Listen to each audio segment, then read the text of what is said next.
Hi there, I'm back with a brand new bag of indie development fuck-ups for you to enjoy at my expense. If you remember, we started by accidentally making a tank TD game and then we tried to make a building system, and in this video I'll show you how we spent about a month just getting our tank to behave sorta kinda in the ballpark of somewhere around an actual tank. By the way, real quick, where does the army keep fish? Nailed that intro.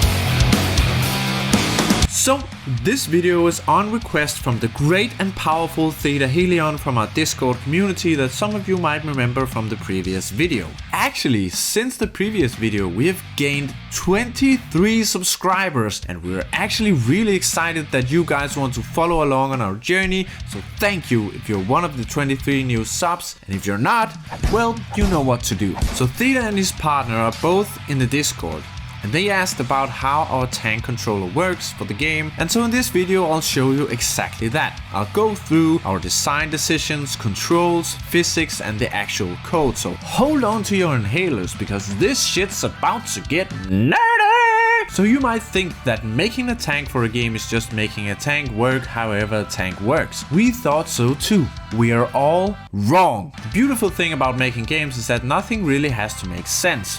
Tank can work in a million different ways. The important thing is that controlling the tank works with the rest of the game to make the overall experience fun. So you can go ultra realistic like War Thunder, or you can go super unrealistic like cartoon tanks. As we developed the game, we went from quite cartoony to more and more realistic along the way, and so the tank ended up being semi-realistic looking, and the control kind of had to match that. This means that the tank needs to feel heavy. You need to feel the physics of the tank, and also the turret has to turn kind of slowly instead of just following the mouse position in real time. The tank was controlled with WASD and the mouse, by the way, if you were wondering. So after banging my head into my desk for a couple of days trying to understand how to add force to the tank to make it move, I discovered something called wheel colliders. This is a pretty cool concept actually that Unity has that makes it easy to create a physics-based car or vehicle. Basically, the wheel colliders rotate and collide with the ground to push the vehicle forward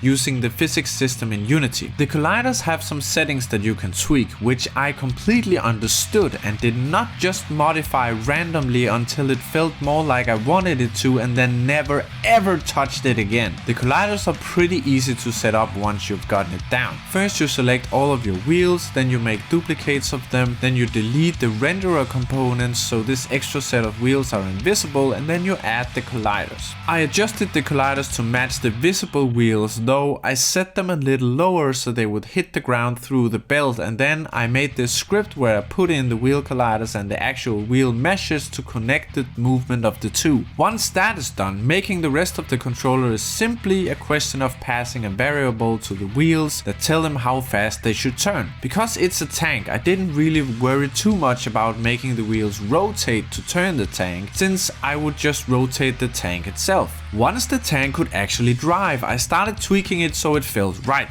This is pretty much just a matter of taste, so there's really nothing more I can say about that other than I wanted the tank to feel heavy and a bit slow, but not so much so that it was annoying to play with. Getting it right took several iterations over several days of working on it. After that I started working on the turret. This fucker gave me some real trouble. Getting it to rotate is one thing, but getting it to rotate at a slower pace than the mouse, and then on top of that, getting it to stick to the top of the tank even when the tank was tilted gave me some real headaches. I spent another week of full days just bashing my head into my desk basically. Finally I had an epiphany. I remembered something that I had long forgotten.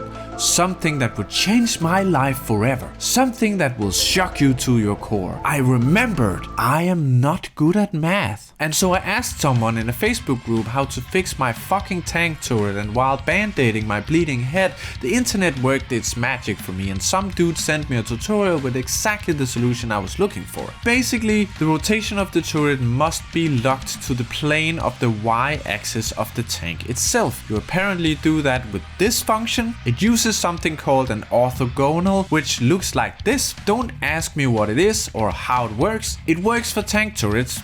That much I know. Lastly, I just want to cover shooting and recoil because I think that is just an important little addition to a tank controller like this that makes it look way better. The shooting works pretty straightforward. A particle effect is instantiated at the end of the turret from an empty game object. For the recoil, I made an empty game object for the position of the recoil to be able to better control where the recoil originates from. Then I just add force at that position. I use the force mode impulse that is built into Unity. I had some problems where the tank almost tipped over from the recoil if it was tilted or turned around completely, so I freeze the Y rotation of the rigid body before applying the force, and then I remove the constraints again afterwards. This worked just fine. In the next video, I'll probably surprise a lot of you if you have followed along from the beginning. We're making some big changes to this game that we're working on, and we're so excited to show you guys. So that is how the tank works in our game. I hope it helped Theta and his partner, and maybe you as well. If there's anything you would like to know about how we made things, feel free to comment or join the Discord. If you want to follow along on our journey, feel free to subscribe, leave a like, join the Discord, and all of that jazz. And remember, video games melt your brain.